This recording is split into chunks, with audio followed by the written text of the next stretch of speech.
Welcome to Check In to Check Out, the e-commerce growth podcast for mobile first. My name is Justin Ehrenstein and my co-host is Connor Burke.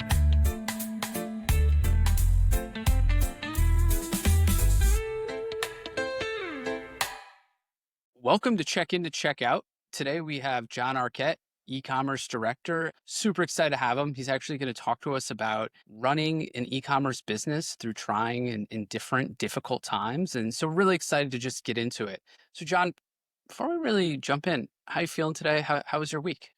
Week's pretty good. It's Friday when we're recording, so generally things lighten up, by the time you get to Friday. I'm sure everybody out there can relate. You wake up in the morning, Monday, intensity all around. And so that kind of eases up for me and my team by the time Friday, midday-ish comes around. So I feel pretty good consistently kind of this time of the week. Yeah. So as e-com director, what do you own?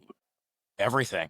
Right. So I own everything from the entire P&L in my vertical, all the properties, all the platforms, all the ad spend, all the merchandising, the products, the team, the margins, making sure the inventory is good that we're projecting, the entire stack. Yeah. So everything filters down to my EBITDA and my EBITDA margin number.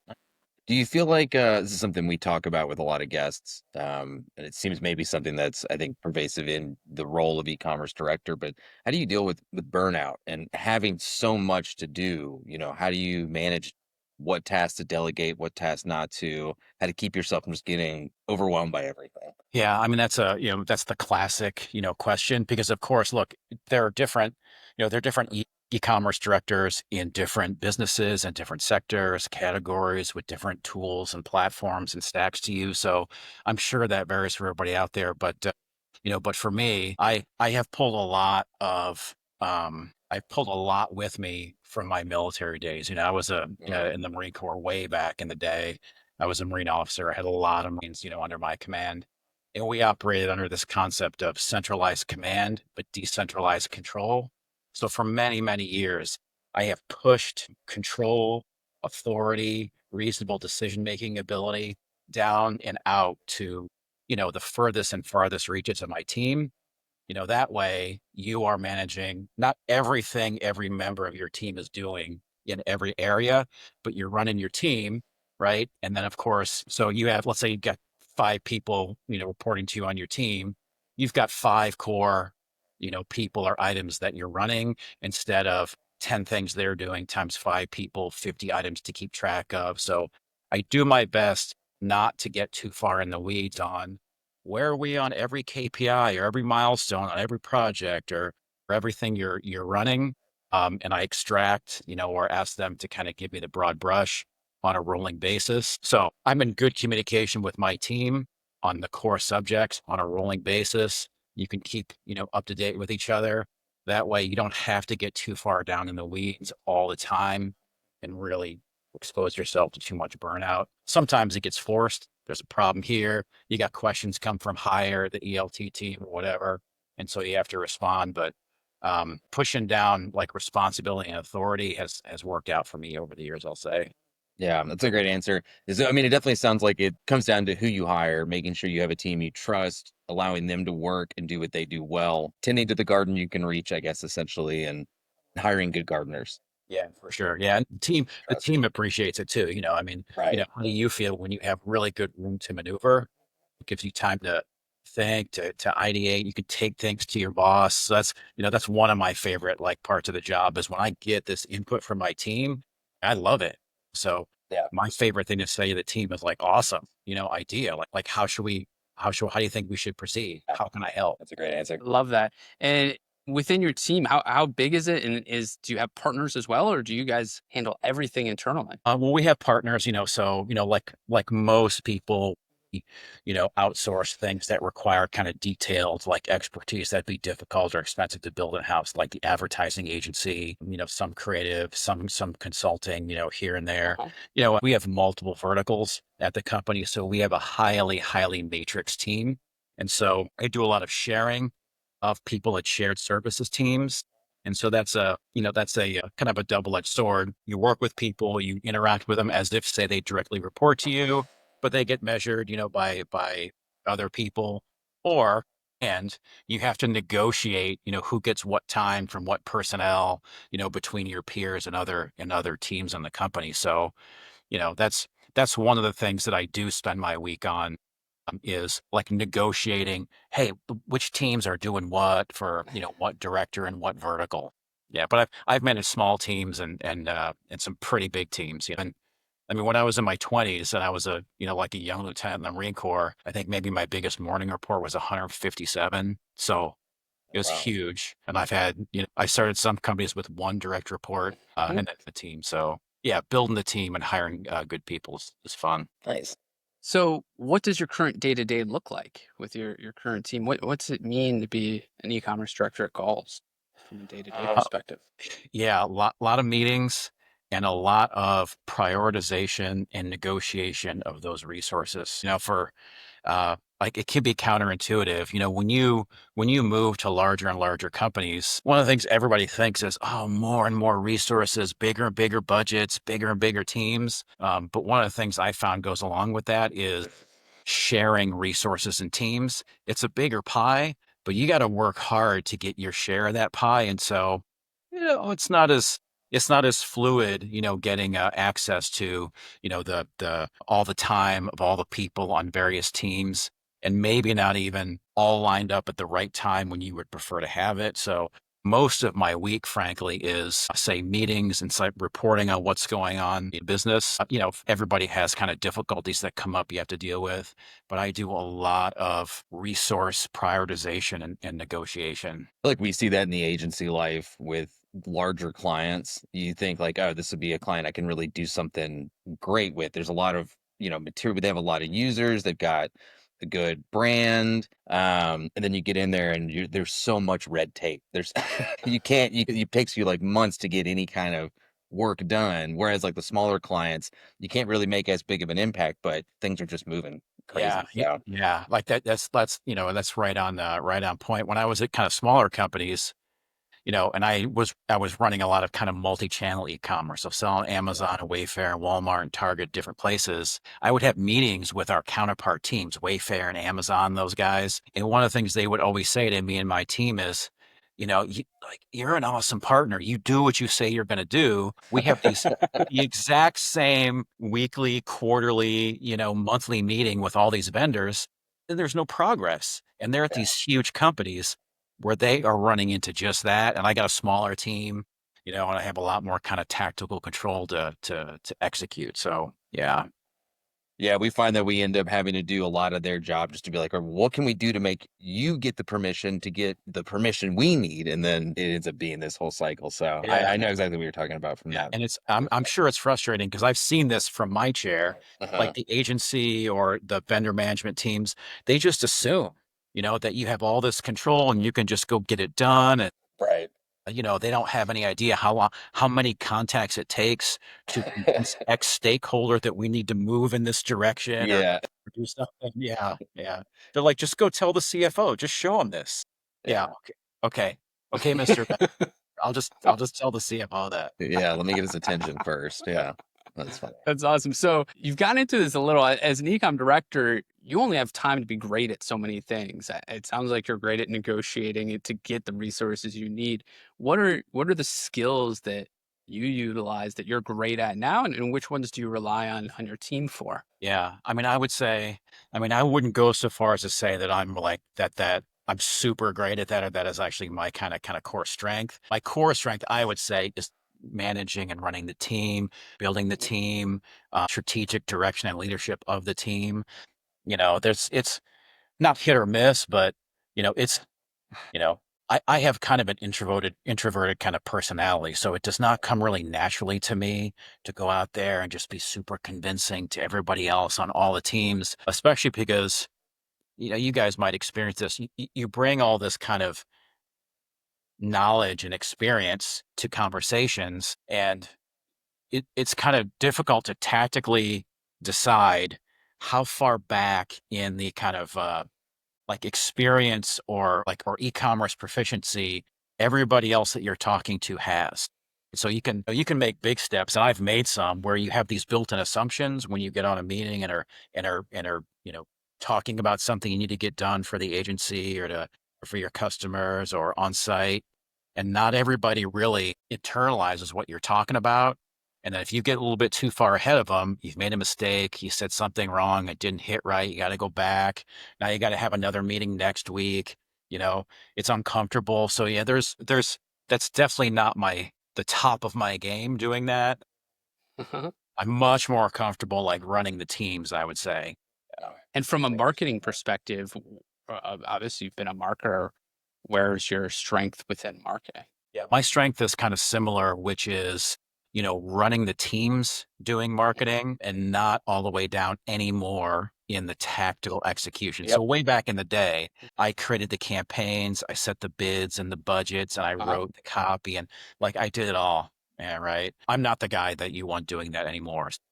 I I still know enough that I can, open up the hood and make the agency explain to me why they're doing this. And hey, why are we allocating so much to brand campaigns again? Isn't this make our ROAS look different than it kind of actually is? So, I still have the kind of technical and tactical proficiency to make sure that the agencies are not kind of pulling anything over on us and are doing the right thing. And I still have the chops to talk to them and make sure that they aren't getting too far afield too soon.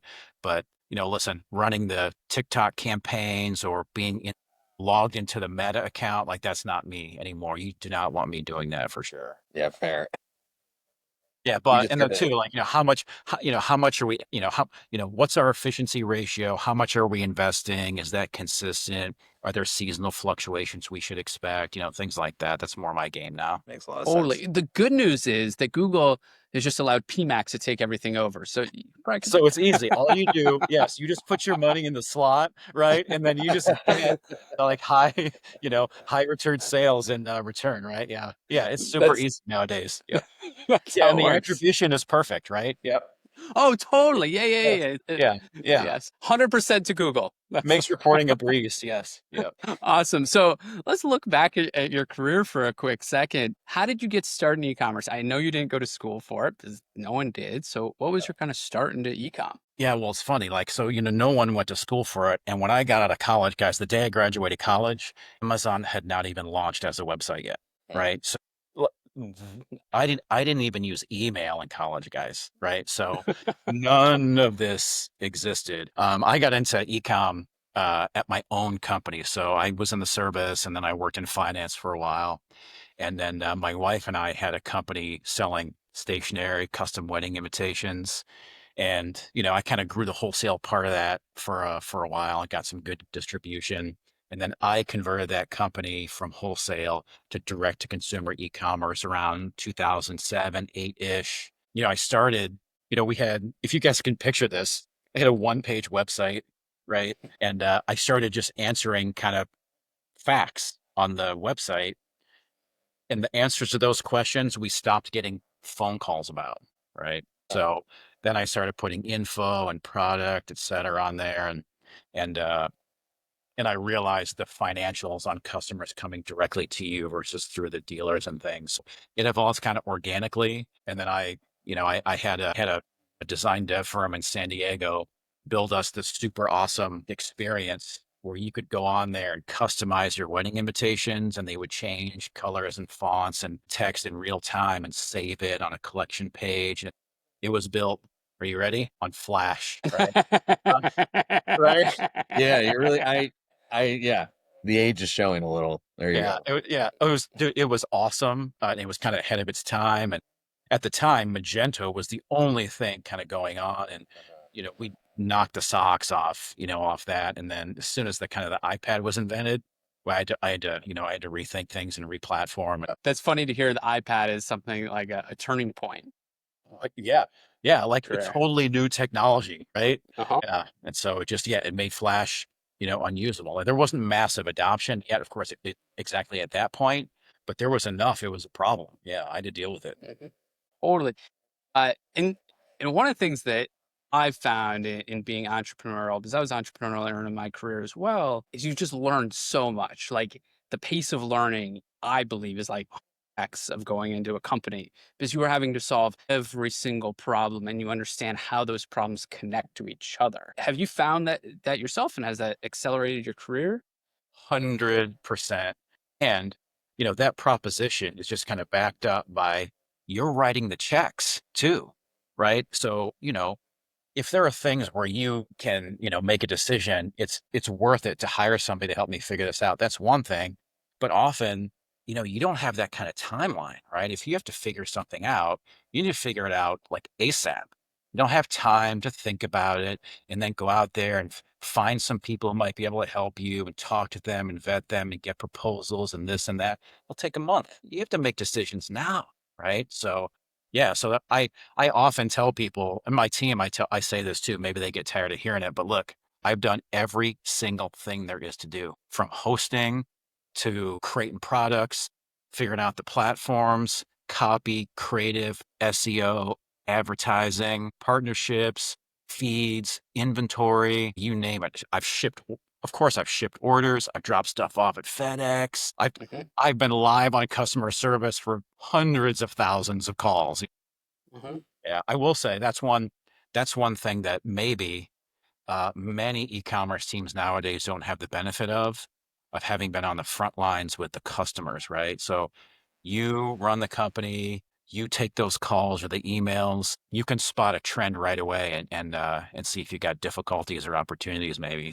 There's good and bad that comes with doing it all, right? When I used to hire ecom managers, the first week, and they would hate it. They would hate every moment of it. The first week, all they did was sit in the call center and listen to calls to get to know the customer and the customer problems. And they would like just talk about how terrible it was and how bad they felt for the customer service people, et cetera, et cetera.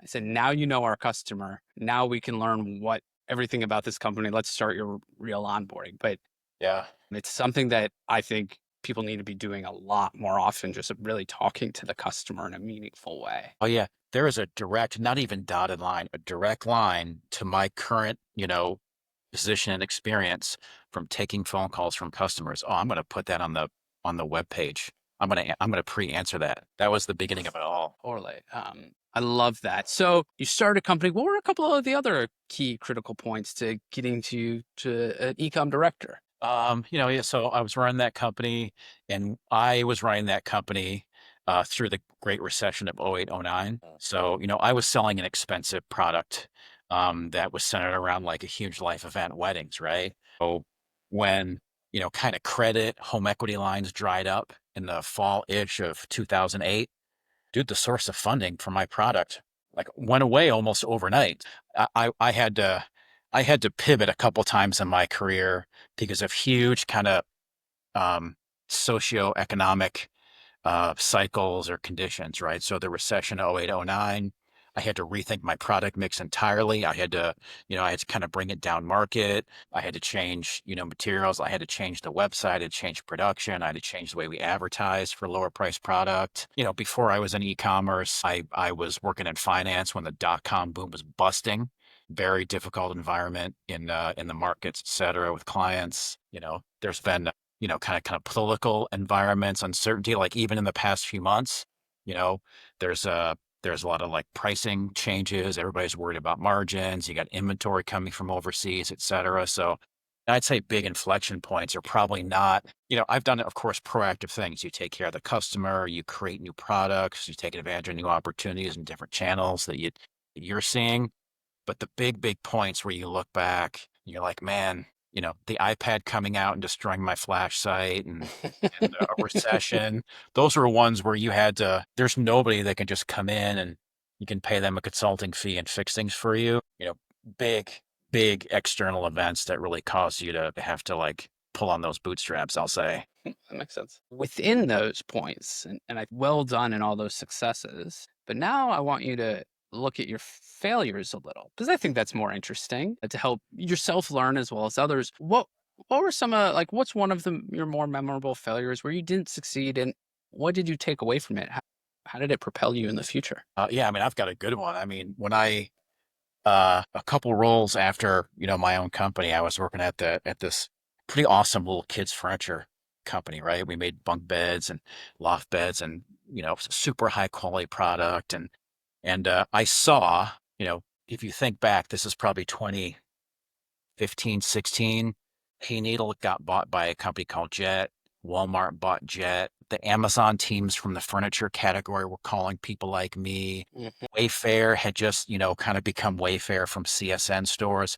Things were Uh-huh. going on in my category, right? Furniture, because it wasn't deeply penetrated or hadn't completely converted to a deep extent from kind of brick and mortar to digital yet. And so Yep. there was obviously traction growing kind of in that category. And so I decided that we need to get serious about multi-channel marketplace sales, Amazon, Wayfair, et cetera. And I knew, of course, look, from talking to peers, like you guys and me, that you really should not mess up Amazon. So I hired some professional help. It was the most expensive third party that we hired to consult with us and help us. Disaster, fellas, disaster, right? I sold $0 and 0 cents, zero products in the first huge launch of my Right. flagship product line. We'd been paying the consultant for several months. They were pumping us up about how many millions we were going to sell and a big fat donut hole after even a couple months. And so, at that point in that small company, that was consuming a lot of cash. So I had to fire them and I had to rethink what we were going to list on marketplaces. The whole case for moving forward on Amazon, et cetera, did not go away. So I had to pivot from that total failure and kind of launch a different price strata of product, a little bit accessible price point, a little bit different materials, similar to what I had done with wedding invitations during the recession. But that, turned it around and started going like gangbusters. But that's one that nearly crushes you. You really have to convince the president and owners of the company, look, we have to take some precious cash, hire somebody to help us. That was the first real big bet that we took. Total fail. So within that, was it that the agency wasn't doing their job? Was it that you chose the wrong agency or that you gave them the wrong strategy? Where Yeah. I did everything perfect. Okay. Yeah. So right. Yeah. We so remember the cartoon, your concept's all right, but you went about it all wrong, right? So the underlying concept was good. We hired a good agency. The CEO of that agency and I agreed on this. We had a rock solid foundation. Our product line that we launched with was not the right price point for the Amazon customer at the time, right? Yeah. That was a super high end set of products. Like you're a dad, you have a 40-year-old, right? A daughter. Like some of these products, big loft bed, bunk bed, play bed, cost a couple $1,000s. That's not something you're buying on Amazon in a couple visits. Like you're researching Yeah. that purchase. Uh-huh. The price point was most users on Amazon were not prepared to do that on Amazon yet. That was Yep. that was 10 years ago. So a little bit Yeah. different now, but lower price point killed it. And then higher end products did a lot better on competing marketplaces like Wayfair, Target, Uh-huh. et cetera. Eventually, it totally changed that company. It was just amazing and really one of the best kind of stories of my entire career. But that was a crushing defeat. But you wouldn't have known it until you did.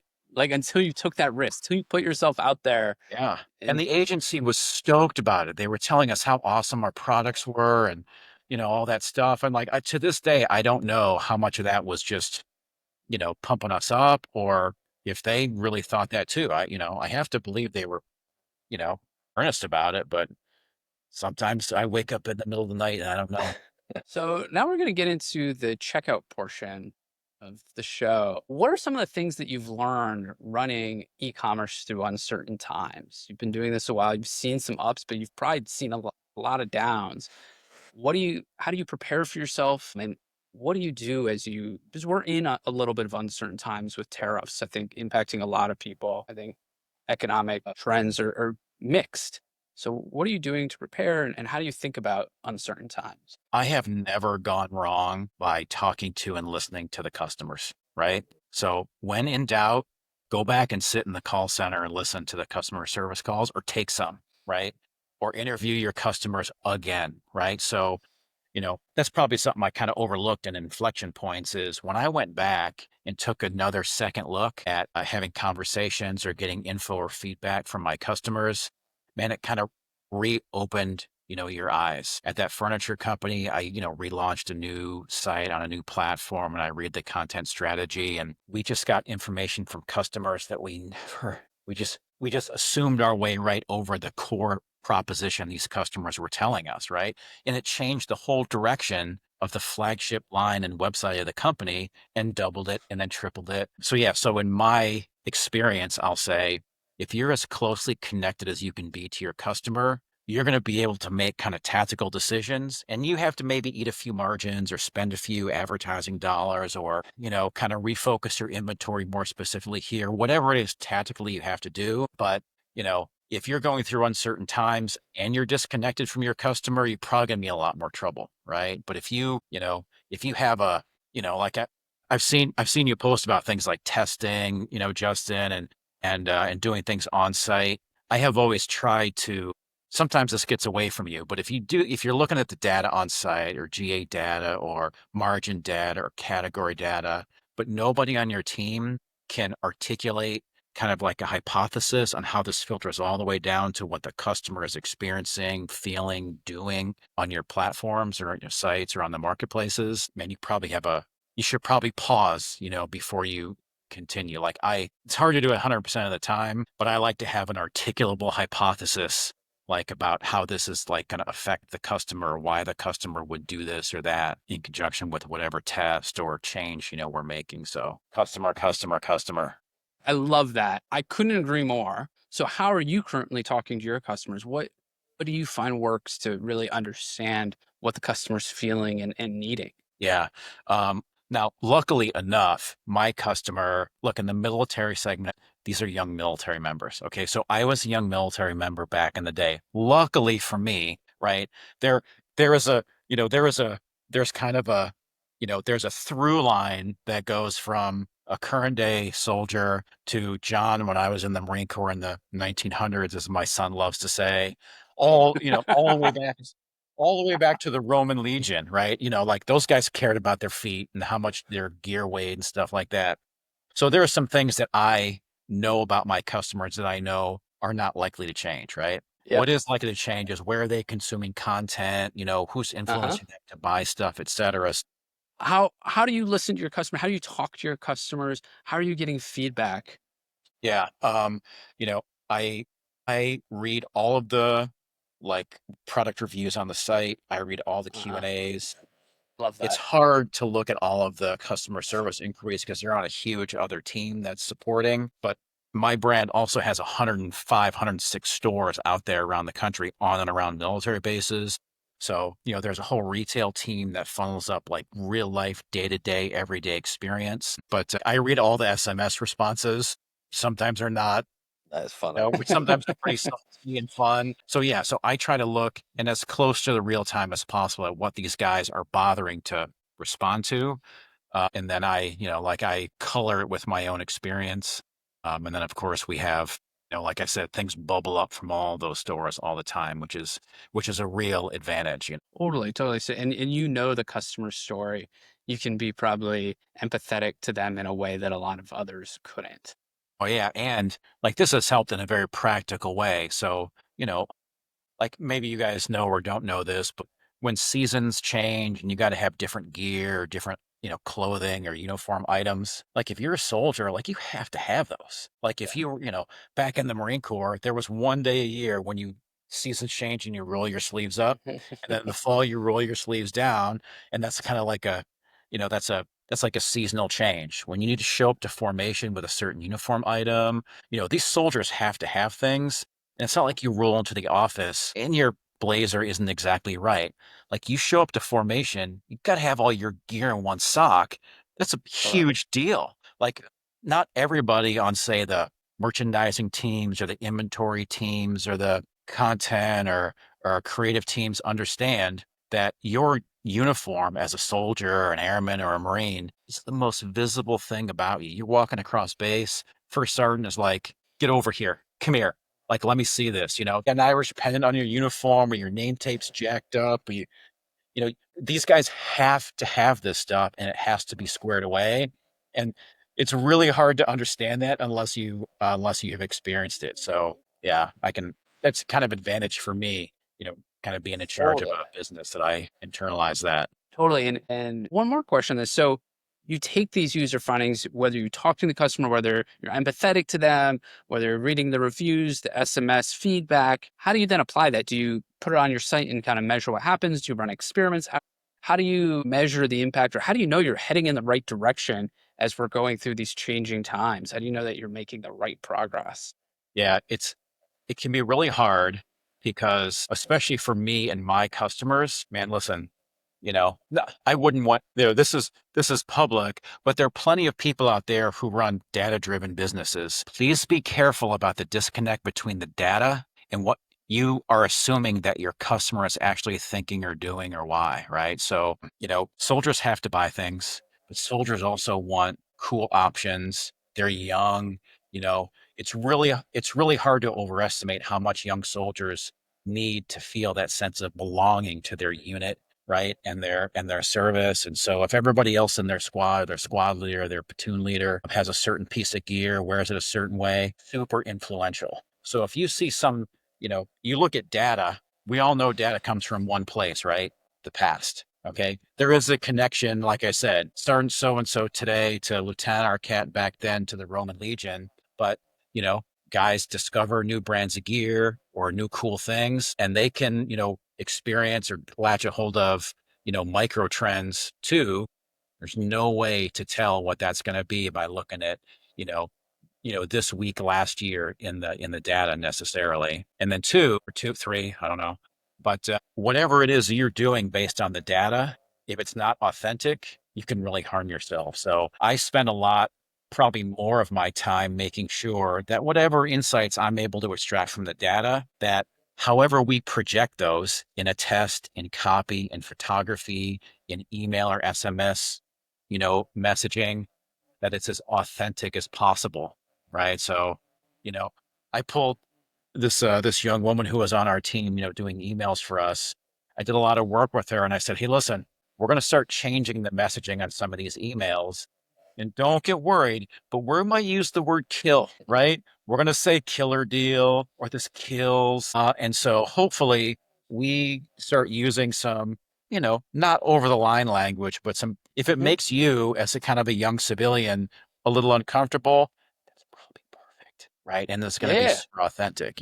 So, I would say that you get some directional guidance from, data insights, fair enough. But if you take that hypothesis and you position it as authentically as you can, at least for my audiences, probably a lot of audiences, that's probably more important, right?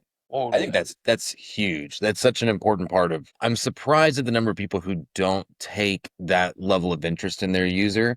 And I think it does help that you've got some background to it, but it's such a important part of like understanding how they're thinking, getting that constant feedback and not letting I think so many people do that too. I love that point that you made that you look at the data, don't let your own personal feelings about that influence how you interpret it. But yeah, I mean, it sounds like you're down in there, you're understanding the user, and just by having that connection with them, that's what's allowing things to flourish for you. And I think that's so important. I think a lot of people don't do that. Yeah. They don't get down in the call center in the trenches with people and actually learn what their product is like from the other end. Yeah. And that's, and my part of that is not everybody understands. Look, the higher up the chain of command you go, Right. the less and less, people I think, and in my experience, are perceptive to the big risk of losing a customer forever by being inauthentic. Uh-huh. It's one thing to run a test and say, oh, does this price point or that price point or Amazon's changing where they're putting the titles on their listing pages now. Some are above the photo and some are below. That's a test, right? But if I use a term that is some baloney civilian term to my military, active duty military customers, those guys are gone forever and they know I'm full of BS, right? Mhm. If you're selling pots and pans to chefs and you say something incorrect, you know, all these years of credibility you've kind of built up can go away like in a second. So, but just like kind of political risk and things like that, that's the danger I do spend some time every week trying to mitigate is let's not rush into anything based on, just kind of the broad spend on this campaign versus that campaign because there are other factors involved that could really lose us customers forever. Yeah, I Justin will go off on a tangent or a soapbox if I go on this too much longer. But there's a thing about people testing usability that I think Justin one gets hung up on, and I think he's right about this. But it's people will sit there and like you were saying, they'll move buttons around, move things around on Amazon. Let's try to make it easier. Let's reduce the friction. But I think what's worked for you and what is the thing that most people are missing is it's not necessarily the friction that's bothering people. It's the emotional connection. It's the story. It's the idea that you understand what their problem is, you've got the solution, it's just right over here. And that's how if you can communicate that in their words and their vernacular, that's going to move them through no matter how much friction you have on your site. They're going to feel that connection and they're going to be able to follow that line through to the end of it and understand that this is what they need. I think a lot of people do that. They get too caught up in the smaller details and they're not understanding that their user doesn't care where the buttons are. They just want to know that this is the right product. And some of the data can steer you the wrong way. Like, let's say Correct. you're trying to really reduce friction in their flow, right? And so you're trying to reduce the time from PLP view to add to cart or whatever. Well, if you've got something really interesting or you got a cool product and now that user wants to see all your Q&As on the product page or the reviews or compare it to something else, you may do something awesome for the customer that increases like your time on site, which is what you wanted to you wanted to reduce the number of pages or the time, like considering this product. And that's not what the customer wants to do. So you probably have some assumption that I want to get them through in fewer pages, or I want to get rid of interstitial stuff between add to cart and checkout or whatever, when maybe they don't. Maybe they want to put it in here and then compare it to something else or show it to their buddy or, all kinds of things that you're not going to be able to tell by looking at your synthesized GA4 data. Yeah, 100% agree with that. I love that. John, you've had some amazing insights so far. And now I just want to tap into maybe something a little more forward looking. As you look at the e-commerce landscape for goals, for e-commerce in general, where do you think the opportunities will be? And AI is not an acceptable answer. I know it will be fueled by AI, Yeah. and maybe even less so for you because you are looking for something authentic, and that's where you really rely, which I completely agree with. And AI gets you so far away from something Yeah. authentic. Where do you really think the opportunities will be for y'all or e-commerce in general? Yeah. I mean, look, of course, you know, AI is part of this answer, but like I can remember when everybody was saying the phrase .com, the exact way they're saying the phrase AI now, right? Yeah. Huh? 95 com. Nobody knew what it was going to be. Shopify didn't exist. Magento didn't exist.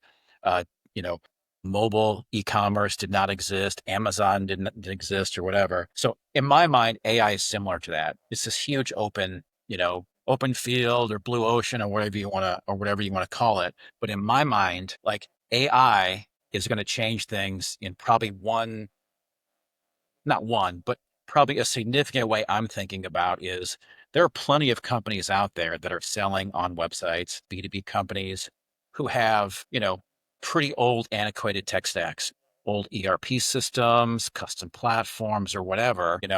Some of us have been trying to modernize those here, recently or over the past several years. But listen, with things, I'm not an AI expert in any way, shape, or form.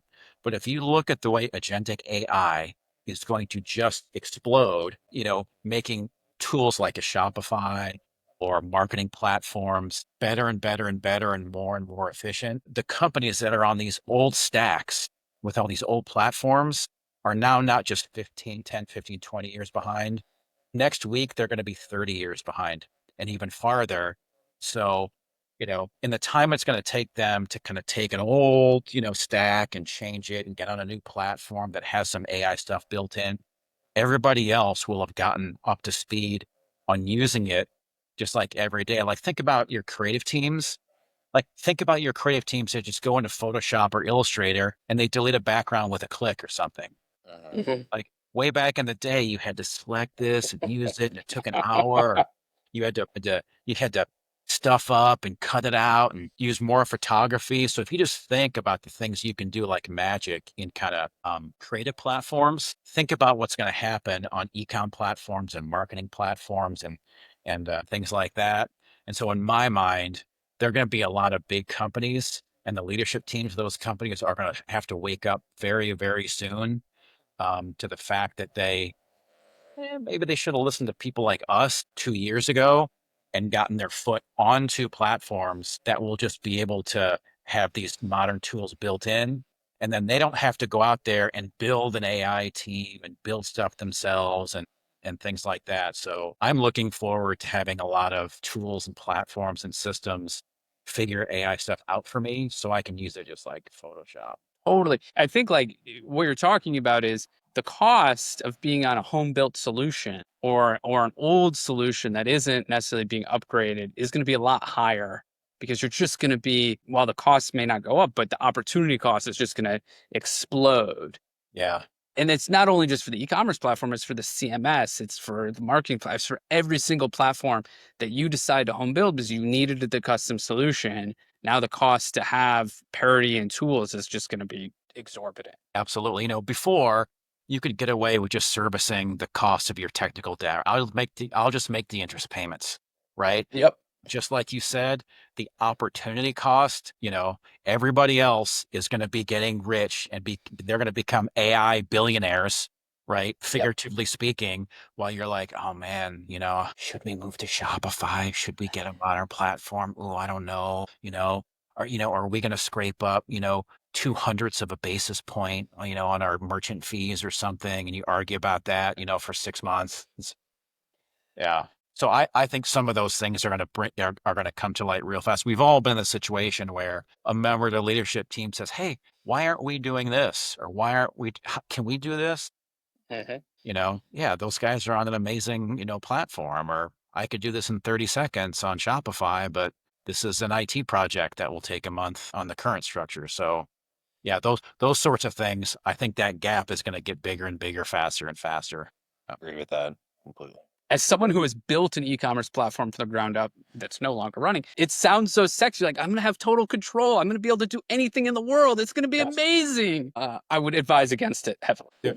And an analogy I've used is, you know, if we want to have all this control, if you want to build all this stuff yourself, like our IT team could certainly build an email platform and an in-house like messaging platform, but we're using Microsoft Office, right? Like we're paying all this money for all these licenses. Why wouldn't we just build this ourselves and host it in the basement? So anyhow, yeah. Yeah, I think that's an amazing insight that is really useful to certain e-commerce leaders or your certain, really more the executive team that's like sitting on the sidelines just figuring out what to do. I love that. Yeah. Love that so And much. yeah, and you've heard that pitch too from like platforms. You're an ecom leader, and then a platform pitches you and they say, "Hey, listen, you have complete control and flexibility, and you do everything from scratch the way you want it." I'm like, well, like, shouldn't it look like something out of the box without a few hundred grand, worth of work and, thousands of hours? Can't we get to look like something hour one and then we can, refine it? Uh-huh. So yeah, that sentiment, at companies who have their own platforms and purposes, and I think tools, right? You know, to the extent that platforms and people who have, tools for people like me are building AI, agentic AI in particular, into their tools. Like that's awesome because I'm not going to be able to keep up. Like, you know, a lot of people think about just like generative, right? Searches and stuff. Like when was the last time anybody out there even executed some kind of Boolean type search on Google or on a on a you know on Uh-huh. on a marketplace? Now these people are all going to spend 18 hours a week like learning how to refine and get awesome at their prompts. Like it's not going to happen in my mind. No, no, that's right. There'll be a couple specialists, but no, for the Yeah. most part, it won't.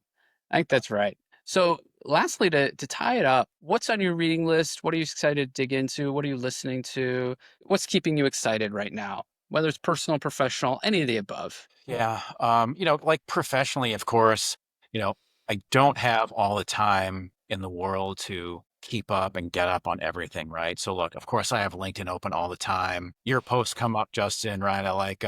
I'm following like if you guys know who Dylan Whitman is, right? He's kind of like a serial like ecom investor and entrepreneur, and that guy's putting out killer like agentic AI content now. So like I follow him. He puts out something almost every day that I appreciate. Some of it's crazy in the weeds, but like we all have kind of a cadre of like people we follow and slash interact with out there. So I do my best just to see what, guys like, like you guys and me and my peers are saying, kind of every day.